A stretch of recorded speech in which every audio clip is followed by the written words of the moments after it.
Hi everyone, it's Ed from Runnable, and as you know, I'm in kind of week 2 of my marathon training block. Yesterday I did a really long run. It was about 17 miles, was it? Yeah, about 17 miles. And today I did an easier run, given that my legs felt a bit achy. So far I've done about 13k. I need to get that up to 16k to do about a 10 miler. And the shoe I picked to ease my weary legs. It's a firm favourite of mine, the Hoka Skward X. In fact, somebody mentioned it in the comments yesterday about a shoe to go long in, similar to the Prime X. So it reminded me about this shoe. So that's why I picked it today. So thank you, whoever mentioned it in the comments. You reminded me what a good shoe this is. And so I used it today for my run, and it performed rather well. It's really nice at easy paces, just cruising along. It's got a lovely shoe in general. Actually, for those that don't know anything about this shoe, it's a massive shoe, as you can see. It's the tank of a shoe. In terms of the heel, you've got a huge stack height, nearly 50 millimeters, around 48. The weight of this shoe is up at the 220 gram mark in my UK size 9, so it's a heavy shoe. It's basically a concept shoe, a bit like the Prime X, where Hoka decided they're going to put loads of technology into the shoe and see what happens, and then learn from this shoe. They probably had low expectations of this shoe when they did that, but actually it's become a firm favorite of a lot of people. It's a heavy shoe, yes.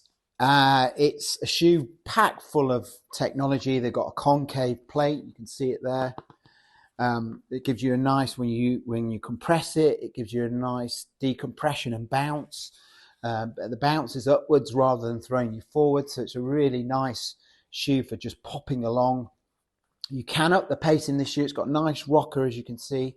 So you can move a bit quicker in this shoe if you want to. It's not, I don't think, designed for that. So in that way, it differs from the Prime X, which you really can motor in. This shoe is very much designed, I think, to go easy and in comfort and cushioned. That said, I know people who have considered this shoe for racing.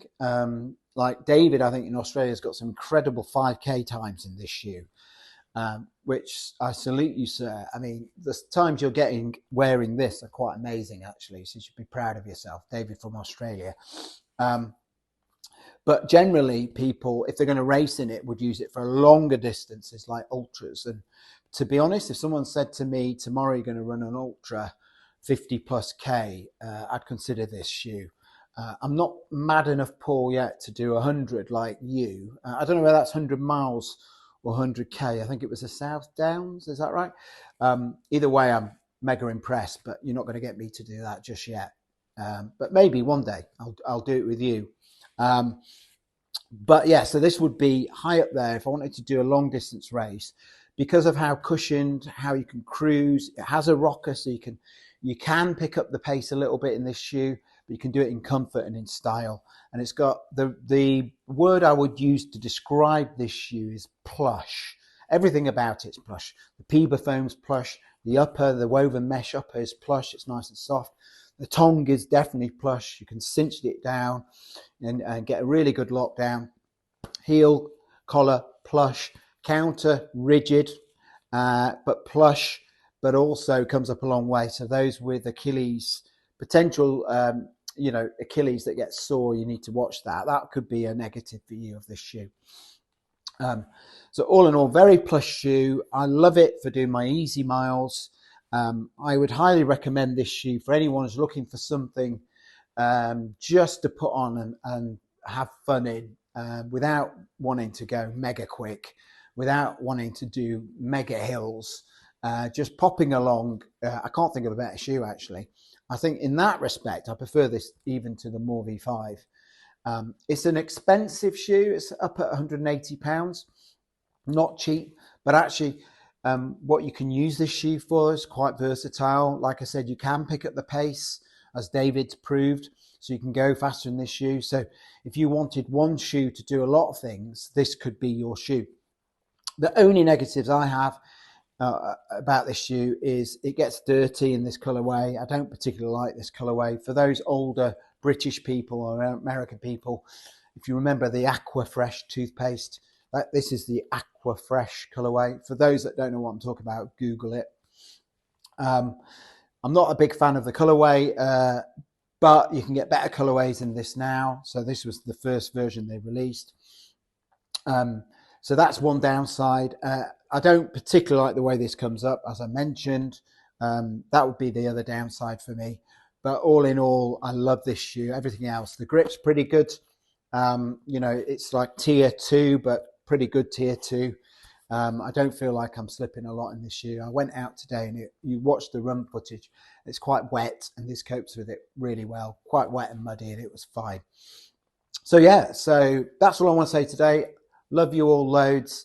If you like my channel, please subscribe, like the video. It means a lot to me. It makes me realize that I'm producing something that's useful to you all. I know these marathon videos can get a bit samey, but I'm trying to do the reviews as well for people who have not heard about these shoes, to get something out of those as well. And you can pick up the odd tip, hopefully. I'm not a mega experienced marathon runner, but I've now done 6 or 7 marathons, and I've now done a sub-3 marathon, so I'm starting to get an idea of what works and what doesn't work. So hopefully you'll pick up some tips along the way. But the main thing is we share things in the comments. So if you like this shoe and you've got anything you want to say about this shoe, if you want to do an ultra in this shoe or you race in this shoe, let me know, like David. If you're curious about the shoe and got any other questions, please put it in the comments. And yeah, anything else you want to talk about, please just add a comment. And as you know, I'll always reply to the comments. That's one thing I'll do as long as I've got this channel going. I'll always reply to the best of my knowledge. Anyway, I'll see you later. Bye bye.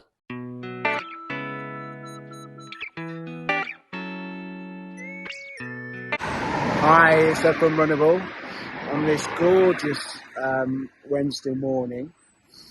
Lots of people doing their arm stretching behind me, which is good. Like to see that. Yeah, so we are on week 2 marathon training. It's going okay at the moment. I have to admit, I can't wait for the mornings to get a bit lighter. I'm guessing those in Britain kind of feel the same way. It's quite tough to get up in the mornings. If you're someone like me who does most of his running in the morning because of work commitments and family commitments. Anyway, hang in there. That will start to happen. Be a month or so yet, but little by little you'll see it starting to lighten up in the mornings. For me, for now, I'm going to do around about 10 miles, and I'm going to have to split this one up again and do a bit at lunchtime. But all in all, feeling good. Legs aren't too bad from yesterday, actually, which is good. And I've got one of my favourite shoes on, really lovely plush is the word for this shoe, plush shoe that if you haven't tried, I highly recommend it. I think it was developed as a bit of a concept shoe initially, and the company Hoka, I'll give you a clue, put lots of technology into it, and they've come up with a really nice, comfortable ride that I think is a perfect shoe for doing longer miles. I actually think it would be one of the first shoes I might look to put on my feet if I was ever going to do an ultra. It's that comfortable and that protective and that cushioned. And it is, if I give you a clue, what am I doing now? I'm looking, it is a somewhat dirty pair of Skward X, Hoka's premium, cush-tastic racing running shoe. Anyway, that's all I'll say. See you later. Bye-bye.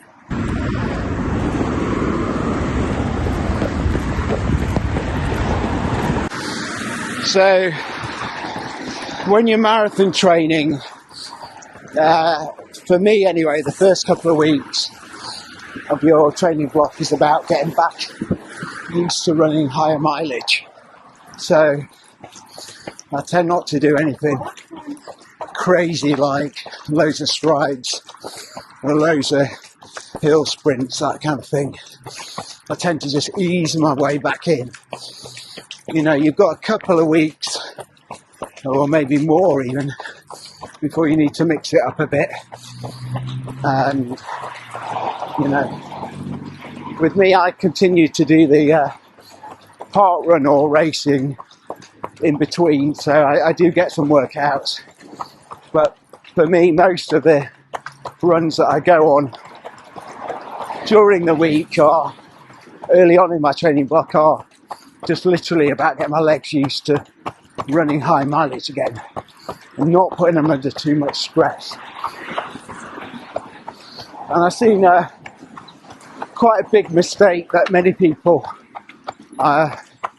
do, and I myself am guilty of this, is to get all excited about their marathon block and they start doing crazy things like running like 15 miles with loads of sprints, hill sprints and strides included. And although ultimately you want to get to that point, you know, training for a marathon is a process, and as we know with good processes, you have to follow them. And with marathon training, it's very much, unless you're a really experienced runner, and I don't really class myself as that. You know, I have done 6 or 7 marathons, but I don't really class myself as hugely experienced because I only started doing them in 2022, not long ago. So I'm still learning all the time.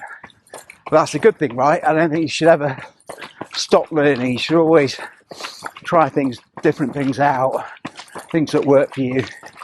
And for me, what works, I think I'm going to go this way. Bit loads of people that way. And for me, what works is definitely in the early phases of your training block, not to stress your legs and your joints and your muscles too much, and your ankles and your knees by doing crazy workouts. Just do your base training. That's what it's called, base. It's building a good base by doing slow runs, lots of mileage. Start building up each week, little by little. You get more and more miles, and then you'll be ready to do some quicker stuff, mixing strides in. So you could find a long stretch like this and then just go quick, right? Just go quick for 100 meters or so. Shouldn't be doing this. I'm actually doing something I told you not to, but just forgive me for now.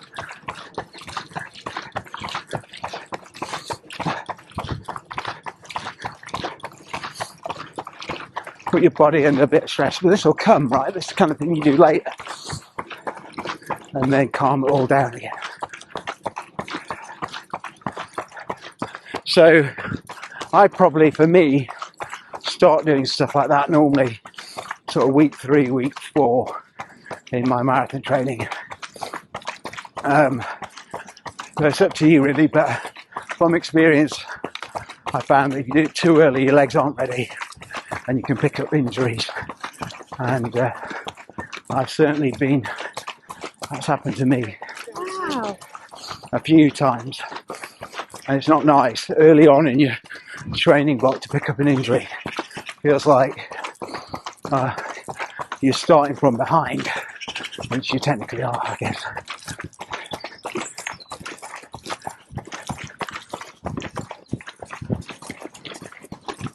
Sorry. And I think,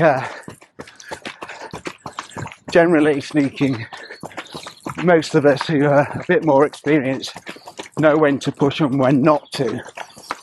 And I think those that aren't experienced, that's a challenge for you. So like I said, it's so easy to get caught up in the excitement and this kind of relentless pursuit of your training plan and matching the mileage and doing exactly what's on the plan And that's why you have to be careful with your plans and make sure you get one that's appropriate for you. So there are plans out there that are very much tailored for more experienced runners who've done marathons before, know what they're doing, kind of thing. And there are beginners plans, and you definitely, if you've not done one before, stick to your beginners plan. Even if you're finding it easy, stick to it, because by the end of the plan, it's going to test you. You're going to be at the same point at some point during the old plan as the experience plan, you know, and because you're not so used to running as some of these experienced runners, that plan will test you at some point. So if you're finding it too easy, don't stress. You won't at some point. Anyway, should talk a bit about shoes. So I've got on the Hoka Skward X, and these are a favourite of mine. They're a very plush shoe, nice and bouncy, really lovely and cushioned, perfect for doing longer mileage. Quite robust, although the PIBA that's in them, I've noticed, is quite soft, so it does, if you catch it on something, it does scrape, and I've done that on these. But because of the huge stack, and because it's got a carbon concave plate, I don't see this bottoming out on your long runs. I see this as a perfect long run shoe, as long as you don't want to be going too fast, because although you can pick up the pace in this shoe, it's not meant for that. It's definitely more of a kind of cruiser, because it's a heavy shoe, it's a tank of a shoe, and it's one that you use just to get you through those long miles. And to be fair, there's not a lot I don't like about this shoe. The upper I find is really comfy. Like I said, plush is a good word to use for it. The outsole, alright, it's not the best. It's kind of tier 2 turn to grip, but it's wet today and it's handling it pretty well. It's not Continental rubber, it's not Puma grip, but it's kind of a tier down from that, so it's not bad. Hoka in general, their grips aren't bad, they're kind of tier 2. The only Hoka shoe that I found didn't really have a good grip for me was the Skyflow. Other than that, I think they've been fine. Cielo is pretty good, so is the Mach X2, and this shoe, Skward X, is pretty good. You're right. So, all in all, I think outsole's pretty good, good rubber coverage, and then the midsole is this amazing PIBA midsole with a concave plate. This is basically a concept shoe. I think Hoka looked at something like the Prime X, the Adidas shoe, and thought, Prime X2, and thought, right, let's do something similar. And what they've ended up with is probably something slightly different to maybe where they thought they were going with the shoe. It's a bit more of a comfortable cruiser as opposed to the Prime X, which is more like your wild stallion. You don't get anywhere near the same amount of propulsion forward in this shoe. You do get a nice bounce upwards that keeps you popping along. I think that's the main difference. They're both heavy shoes, Prime X2 and this one, similar sort of weight, but they are very different in how they feel. So I've seen a lot of shoe reviewers compare the two. Not really a good comparison. The only thing I would say that's similar about them is the stack height, where I think it's about 48, and obviously the Prime X is 50, and that's about all. The Prime X is far more of a racing shoe than this will ever be, apart from maybe ultras, really long distance races, where then I think you could consider this shoe Other than that, I wouldn't, because you can pick up the pace in it, but it's just not that quick a shoe. It's heavy, bit clunky, bit big, but bloody hell is it comfortable and plush, and perfect for this kind of run. So while I'm not attempting to be doing marathon pace runs, Skward X is going to be on my feet a lot. And then later on, when I start doing more marathon pace work, you'll see the likes of the Prime X, the Prime X2, Super Blast, Hoka X2, all those kind of shoes that you can really motor in. I'll start to use those a lot more. So that's basically all I want to say today, short one. The Skward X, great shoe, perfect for those cruisy, longer miles where you just want something comfortable, something to keep you ticking over, something nice and plush, warm, cozy, like a good log fire.